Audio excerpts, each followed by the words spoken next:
Welcome back to the G-Style Speed Shop. This is the crunch video. This is where I've got a list behind me.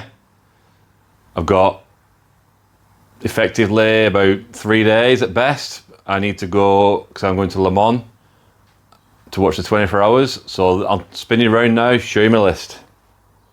Oh, where's my spinny around button? There it is. Right, yeah. Let's hoping it was smaller. So this is the jobs we're going to crack on with today. Today is Sunday. So tomorrow I've got Sunday, Monday.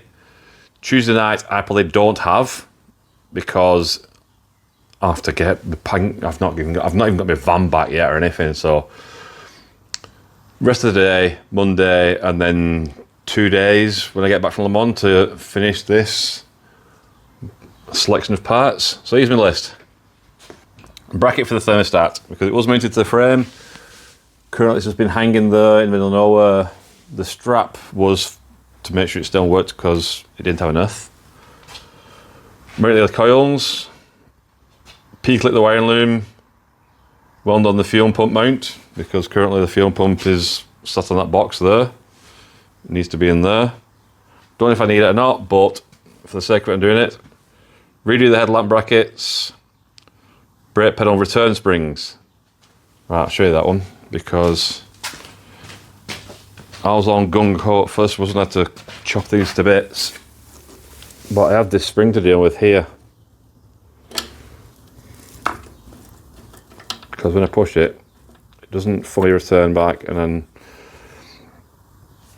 so I've got to do that. So I'm not sure I'm going to put a bracket back here, or then I'm going to remount it here just to lift it up from that point. Not decided on that one yet, but I've got plenty of other jobs to do. Back to the list. Fit the clocks. So I bought a set of clocks from, I don't know, some Chinese company. They turned up because the NTV forks, the speedo drive was in the centre. The CBR forks, the speedo drive was not in the centre. I don't know where they were. It's probably off the engine or something. So I've got some GPS clocks to fit. I need to bleed the rear brake because I cracked the thing off the day because, again, I've no room for the switch. So I've got a pressure switch that fits on top on the hydraulic line. So I've introduced her into that one. Fit the front brake hoses and bleed. Sort out the wiring. Fit the forks when the forks are fixed. Still waiting on parts of them ones. And remove the centre stand because I think the centre stand is going to hit the my battery box. So I don't care for a centre stand anyway. So that's going to go off. So if you didn't pick up on my last video, I'm sorry I'm going a bit too fast through this. When I've been working on the bike, or somehow I've managed to damage around here one of the fork tubes, dented it. So I've got a new fork tube on its way, and then I have to rebuild that one. Probably won't film that one, won't have chance. But again, this is what he's doing, so they only doing fitting. So that's my list. So I'm going to work through this list. I'll bring in at certain points, show you how I'm up to, anything what's interesting for filming. What I have done, like I said I was going to do, fitted 2 turnbuckles to the seat. So that's all now fitted, floating away. I panicked because what I did was I did the right thing like everybody else does. And I bought the cheapest turnbuckles I could find off Amazon. Like £8 for the pair. And then thought, if they snap, that goes straight to the wheel, my ass follows it, that's not going to be pretty. So what I've done, where I said I was going to cut off this bracket, I've put myself a bar there.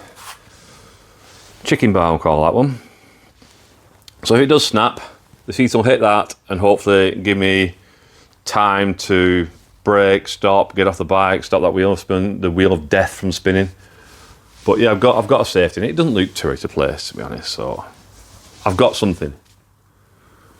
Just in case. May never happen, but that made me feel better. What else have I been working on? Made myself a edge plate mount. Probably should have filmed that. It'll probably be a bit more interesting than anything else. And that has just been using I've just used a piano hinge. And it sort of stops there, so. That is sized for the smallest plate that I think I can get away with. I'll probably take the big plate with me in a backpack and then put a small plate on there because it looks better. And we'll just take our chance with the old 5-0. Well, that's what we're doing. So, first things first, I think I'm going to start drilling that top tube and tapping some holes in there for clips and that thermostat mount.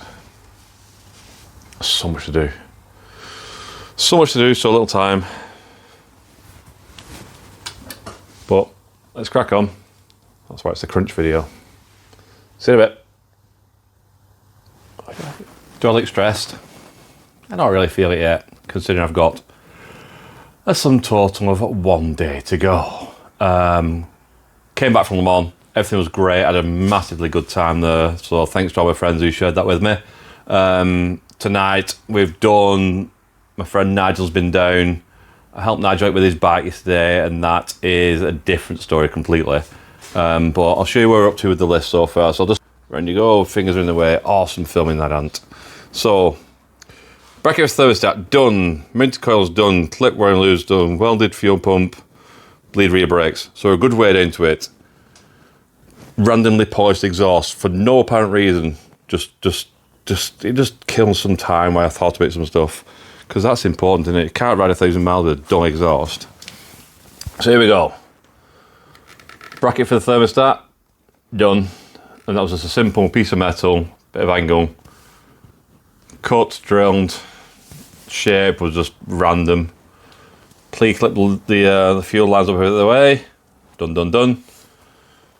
Fuel pump is one's in place. Done. Fuel hoses ready. That's just plugging it so nothing gets into the fuel pump. Done, done, done. So that's good. Right, okay. Nigel has tightened some things up on the back of here for me. Thank you very much, Nigel. And Dan. Dan was here as well. We have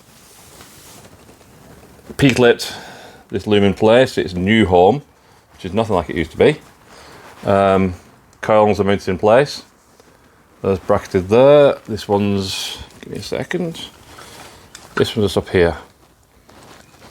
What I did with the coils is a bit weird actually, to be fair. The plug wires for the, I've swapped the coils over basically, front to back, because just the way the wires wanted to sit now because of the rearrangements and where everything else is now, wanting to occupy the same space because under the tank is quite busy and I want everything hidden away. I mean, you could have just put the coil here, but it'd be, no. So this is where we're up to.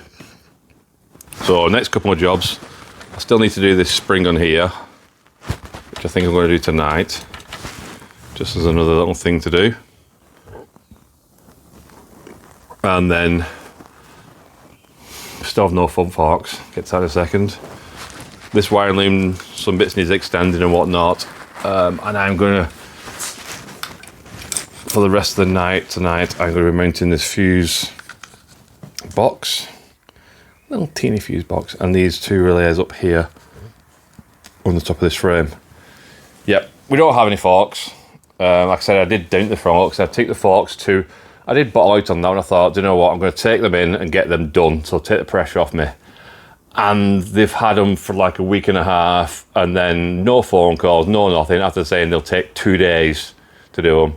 I'm not going to name and share them, but I'm really like, if anything I'm stressed about, it's when I put other people to let me do jobs for me. I had to rung them up and went, oh, I've had a bit of a problem with an adjuster. It's like, I need these forks in 2 days. Literally had to ring him again today and got the same story. Oh yeah, I think I've got an adjuster. I don't know how I'm doing a daft voice for him. But yeah, he said, I think I've got an adjuster. I've not had time to look. I'm like, I need the forks tomorrow. So that means literally tomorrow, I'm going to have to drive to go pick up the said forks. If not, I need to go and buy another set of forks, then mount them. And then when I've got them mounted, I need to make the headlight brackets because I can't do that until I know where the forks are. So that's great. So yeah, I don't feel I'm stressing yet, but I've got a lot to do. And people probably don't realise that this bike, what is this? I've got a day to finish this and make it ready to do 1,000 miles. That's going to be some uphill struggle, but there we go. It is a crunch video, but I'm going to this video is going to be less action, more stuff, because I just need to crack on with it. Sorry, guys. Right, see you in a bit. Look at me, I'm down here. So at this point, we didn't have any more pictures or videos of what was going on or completing the bike. We just didn't have time. Literally, time was beating us with a bat. But I feel this picture that Nigel took paints a great story of where he was up to. This picture was taken probably 11 o'clock at night, the day before we had to set off down to Cornwall. And you can see Rick there furiously grinding off the centre stand that was hitting the exhaust and hitting the battery box. And we sort of figured it would do, but I was hoping it wasn't like a mandatory, but it ended up being a mandatory. I had to cut it off. On the other side of the picture, you can see at the same time, I'm sondering away, cutting and extending that wiring loom to get all that CDI and the battery relay and things like that all down to their new positions because the wiring loom wasn't long enough. But could not have finished that bike without the help of Rick and Nigel that night. They just did me proud. They just turned up without any real notice or anything like that. They just literally said we're on our way, and they don't know each other either. They both worked until midnight-ish, and I worked until 2 o'clock in the morning, where at that point I had the bike to where I thought it was good enough to make the ride. Everything what I needed to work was working. We didn't have indicators. I did have a speedo, but so it was 2 o'clock in the morning. I got home, had about 3 hours sleep. I had to be up again for like 5:30ish to get back to the office for 6, to load the bike into the van to get down to Cornwall for 2 in the afternoon. So that'll take us on to our next clip now. The audio's a bit crap because I didn't have a microphone because, again, we was just rushed for time, but you get the idea. Okay. Bad audio, I've not got a microphone, but here it is. 6 o'clock in the morning. Red plate on, running.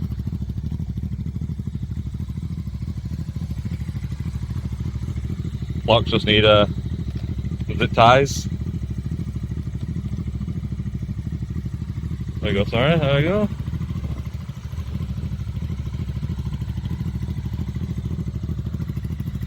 Next stop, Cornwall.